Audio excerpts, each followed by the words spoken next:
예수께서 성령의 능력으로 갈릴리에 돌아가시니 그 소문이 사방에 퍼졌고 친히 그 여러 회당에서 가르치심에 뭇사람에게 칭송을 받으시더라. 예수께서 그 자라나신 곳 곧 나사렛에 이르사 안식일에 늘 하시던 대로 회당에 들어가사 성경을 읽으려고 서심해 선지자 이사야의 글을 들이거늘 책을 펴서 이렇게 기록된 데를 찾으시니 곧 주의 성령이 내게 임하셨으니 이는 가난한 자에게 복음을 전하게 하시려고 내게 기름을 부으시고 나를 보내사 포로된 자에게 자유를 눈먼 자에게 다시 보게 함을 전파하며 눌린 자를 자유롭게 하고 주의 은혜의 해를 전파하게 하려 하심이라 하였더라. 책을 덮어 그 맡은 자에게 주시고 앉으시니 회당에 있는 자들이 다 주목하여 보더라. 이에 예수께서 그들에게 말씀하시되 이 글이 오늘 너희 귀에 응하였느니라 하시니 그들이 다 그를 증언하고 그 입으로 나오는 바 은혜로운 말을 놀랍게 여겨 이르되 이 사람이 요셉의 아들이 아니냐. 예수께서 그들에게 이르시되 너희가 반드시 의사야 너 자신을 고치라는 속담을 인용하여 내게 말하기를 우리가 들은 바 가버나움에서 행한 일을 내 고향 여기에서도 행하라 하리라. 또 이르시되 내가 진실로 너희에게 이르노니 선지자가 고향에서는 환영을 받는 자가 없느니라. 내가 참으로 너희에게 이르노니 엘리야 시대에 하늘이 3년 6개월간 닫히어 온 땅에 큰 흉년이 들었을 때에 이스라엘에 많은 과부가 있었을 때 엘리야가 그 중 한 사람에게도 보내심을 받지 않고 오직 시돈 땅에 있는 사렙다의 한 과부에게 뿐이었으며 또 선지자 엘리사 때에 이스라엘에 많은 나병 환자가 있었을 때 그 중 한 사람도 깨끗함을 얻지 못하고 오직 수리아 사람 나아만 뿐이었느니라. 회당에 있는 자들이 이것을 듣고 다 크게 화가 나서 일어나 동네 밖으로 쫓아내어 그 동네가 건설된 산 낭떠러지기까지 끌고 가서 밀쳐 떨어뜨리고자 하되 예수께서 그들 가운데로 지나서 가시니라. 기도하겠습니다. 하나님 감사합니다. 오늘도 이 새벽에 정말 이 추운 날씨에도 하나님께서 우리로 하여금 마음을 허락하여 주사 정말 주님의 말씀을 들으려고 오늘 여기까지 오게 하신 하나님 아버지 너무나도 감사를 드립니다. 하나님 오늘도 정말 예수님께서 정말 이 비천한 곳으로 와서 친히 우리의 예배 가운데 함께하사 우리에게 말씀을 읽어주시고 또 말씀을 들으라고 우리로 하여금 하나님 음성을 들려주시는데 왜 우리가 그것을 받지 못하는지, 왜 우리가 들려주시는 그 말씀을 우리가 무시하는지, 왜 우리는 예수 그리스도를 받아들이는 것이 아니라 하나님 그를 향해서 크게 화가 나서 동네 밖으로 내어쫓는지 오늘 그 이유를 알고자 합니다. 하나님 우리는 어리석게도 오신 예수님을 쫓아내지 말게 하여 주시고 오신 예수님을 잘 받아들이게 하여 주셔서 내 인생에 예수님과 함께 동행하며 구원이 있는 인생 될 수 있도록 주님께서 오늘 이 말씀을 사용하여 주시옵소서. 믿사오며 살아계신 예수님 이름 받들어 기도드립니다. 아멘. 네, 오늘 저희가 이 본문을 이제 묵상하면서 반드시 던져야 되는 아주 중요하고도 지극히 당연한 질문이 하나 있습니다. 그게 뭐냐면 예수님의 고향 사람들이죠. 이 나사렛 사람들은 왜 예수님을 받아들이지 못했을까요? 이거는 굉장히 중요한 문제입니다. 그러니까 오늘 예수님이 우리 가운데 오시면 예수님을 받아들이지 못하는 사람들이 있다는 거예요. 그러면 왜 우리는 예수님을 받아들이지 못할까? 그런데 이제 반대로 예수님은 이들에게 이 복음을 전하기를 원하세요. 이들은 예수님을 받아들이지 않았지만 예수님은 이들에게 복음을 전하기 원하신단 말이죠. 그런데 이제 생각을 해보세요. 만약 어떤 사람들이 복음을 받아들이게 되면 어떤 일이 일어나겠습니까? 예수님과 그가 복음을 받은 그가 같은 천국의 가족이 되는 거예요. 그러므로 복음을 전한다는 것 속에 담긴 중요한 의미가 뭐냐면 내가 너를 가족으로 받아들이기 원한다는 거예요. 이거죠. 나사렛 사람들은 같은 고향 사람 예수님을 받아들이지 못하는데 예수님은 같은 고향 사람들을 받아들이는 거예요. 왜 한쪽은 못 받아들이고 왜 한쪽은 받아들일 수 있는 것인가? 이거 굉장히 중요한 문제 아니겠습니까? 그래서 오늘 그것을 좀 큐티해 보려고 하는데, 그러면 먼저 왜 나사렛 사람들이 같은 고향 사람이죠, 선지자인 예수님을 못 받아들이는가? 이것을 좀 봐야 되는데, 그 단서는 그들이 나고 자란 지역이죠. 나사렛이라는 이 지역의 정보에서 찾을 수 있어요. 여러분이 나사렛이라는 곳에 대해서 가끔 정보를 들으셨을 텐데 이 자세한 정보는 못 들어보셨을 거예요. 이 나사렛의 특징이 뭐냐면, 이 고고학자들이 이 지역을 이야기할 때 이 규정짓는 특징이 두 가지가 있어요. 하나는 뭐냐? 극심한 가난, 굉장히 가난한 지역이에요. 그리고 두 번째가 뭐냐? 지극히 촌스러워요. 그러니까 고고학자들이 이 나사렛이라는 동네를 조사할 때 발견한 내용을 보면 여기가 얼마나 낙후된 지역인지 알 수 있는데, 일단 이 마을의 인구 자체가 400명이 안 넘어요. 그러니까 지금으로 따진다고 해도 400명도 안 사는 마을이 있을 수 있나? 그러니까 뭐 굉장히 인구가 적은 거죠. 근데 여러분도 아시겠지만 사람이 없다는 것은, 규모가 없다는 것은 그곳에 발생하는 문화가 없다는 뜻이고 경제력이 없다는 뜻이에요. 그런데 이렇게 되니까 나사렛은 젊은이들에게 벗어나고 싶은 곳이었고, 이 젊은이들이 이 꿈을 찾아서 떠나게 되면 점점 침체됐기 때문에 여기에서는 뭐가 선한 게 날 수가 없는 구조였어요. 그래서 이곳을 이제 발굴해 보면, 그러니까 중앙 정부에 있는 사람들도 나사렛에 관심이 전혀 없는 거예요. 그러니까 여기를 고고학적으로 발굴을 해보면 포장된 길이 없고, 중앙 정부에서 세운 공적인 비석이나 시설물, 그런 게 아예 없어요. 아예. 그러니까 중앙에서 완전히 관심에서 멀어진 지역이라는 거죠. 그리고 품질 좋은 그릇 같은 게 발견된 게 한 점도 없어요. 한 점도. 그러니까 나사렛은 정말 가난한 곳이었고, 당시에 존재했던 앞선 문화의 세례를 일개도 경험하지 못한, 당시 모든 문화로부터 완전히 소외되고, 이 나사렛에 대한, 그리고 나사렛 사람인 나에 대한 두 가지 현상이 일어나는데, 하나는 대도시 있죠. 나 외엔 다 좋아요. 우리 지역 말고는 다 좋아. 어쨌든 간에 어디든 간에 이 대도시에 관한 강한 동경이나 환상이 일어났어요. 그에 반해서 자기 자신에 대해서는 너무 심한 열등감과 비하가 있었다는 거죠.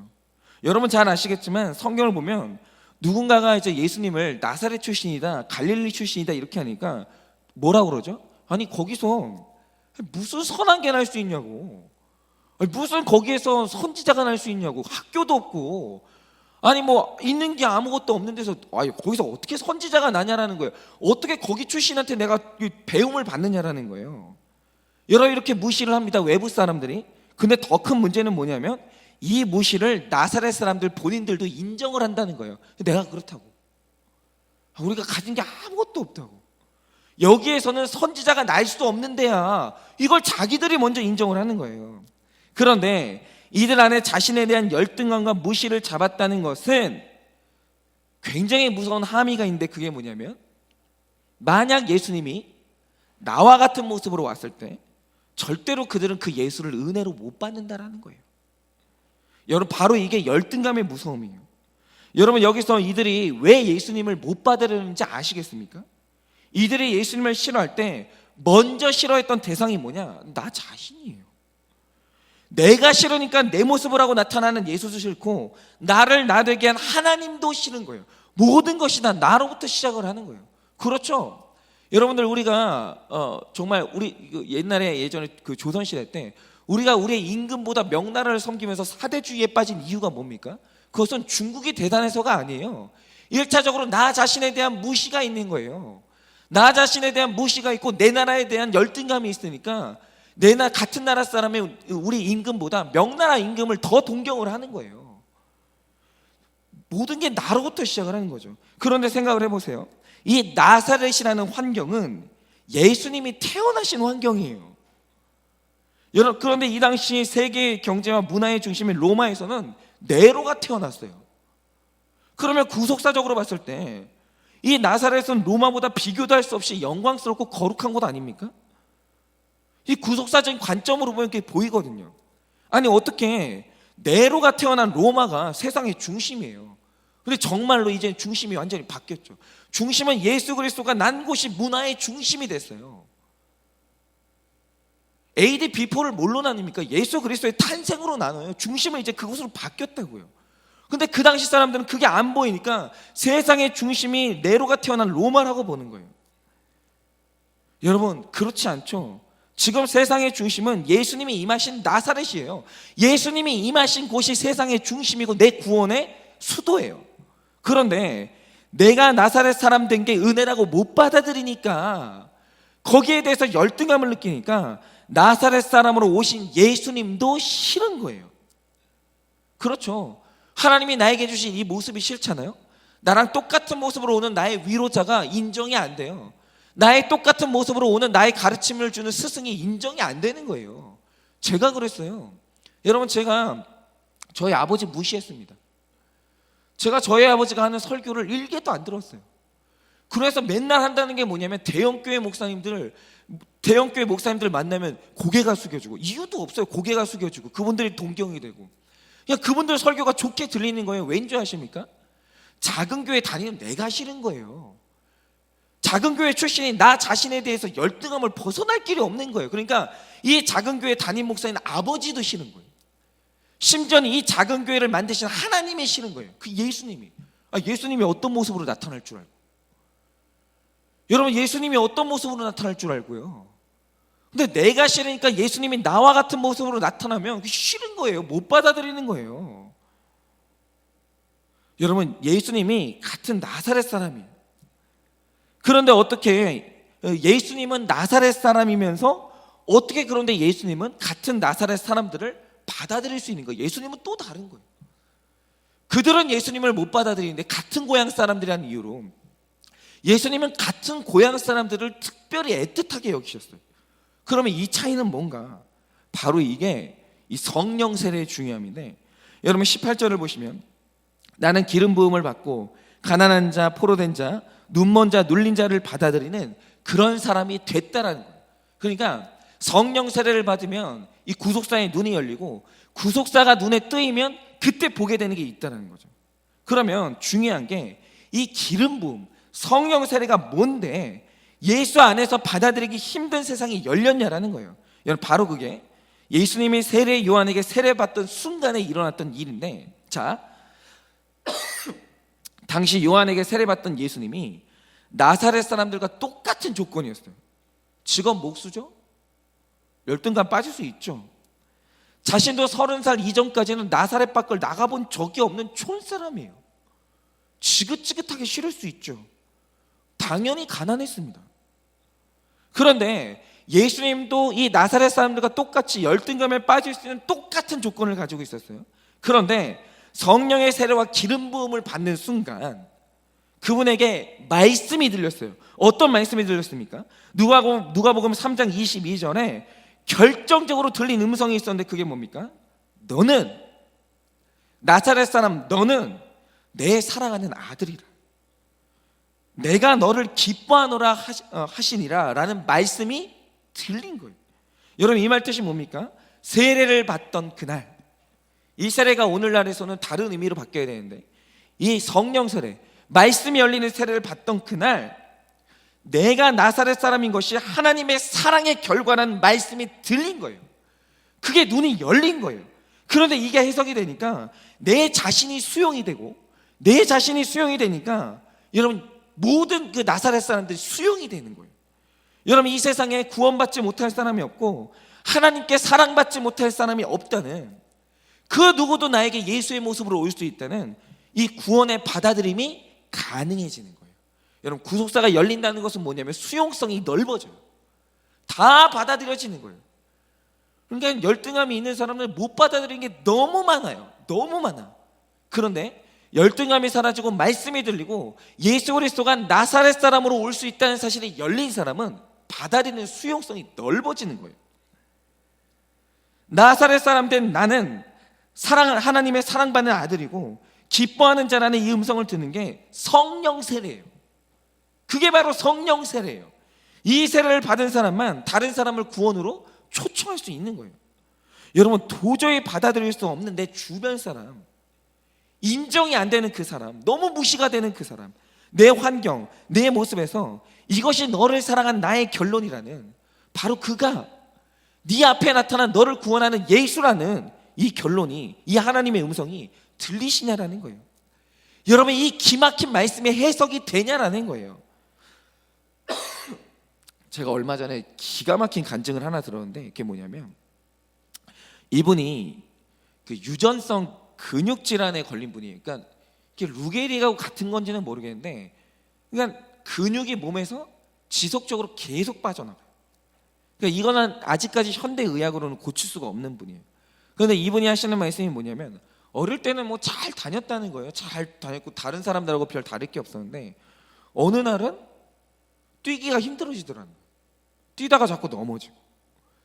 그래서 이상하다 생각했는데 조금 더 시간이 지나니까 걷는 게 힘들어지는 거예요. 뛰는 건 아예 못 뛰고 걷는 게 힘들어지더라는 거예요. 그러더니 앉아 있는 게 힘들어지고 나중에는 누워 있다가 일어나는 게 힘들어지더라는 거예요. 그러다가 본인에게 고칠 수 없는 이 근육이 상실되는 병이 있다는 사실을 알게 됐어요. 그러니까 점점 약해지는 이 본인의 인생, 점점 생명의 위협이 느껴지니까 이게 얼마나 두렵겠어요. 그 얼마나 외롭겠어요. 이걸 누가 알겠어요, 이 마음을. 그런데 이 병에 걸리니까 이 청년이 되면서 가장 원망이 되는 문제가 뭐냐면, 자 들어보세요. 근육은 없어지죠. 기능도 없어지죠. 정신은 똑같은 거예요. 이게 무서운 거예요. 여러분, 차라리 정신이라도 같이 나가버리면 상관이 없겠는데 정신은 그대로인 거예요. 그러니까 하나님 앞에서 가장 원망이 되는 문제가 뭐냐면 남자잖아요. 그런데 몸이 이렇게 연약해지는데 누가 나랑 결혼을 하겠어요? 아니, 내가 누구랑 결혼을 하겠냐고요. 이 병에 걸린 나는 이제 평생 혼자 살아야 되는데 이게 받아들여지지 않고 점점 하나님 앞에 원망이 쌓이는 거예요. 그러다 보니까 일어난 일이 뭐였냐? 이분이 이성교제가 안 되니까 이 외로움에 음란물을 보기 시작했어요.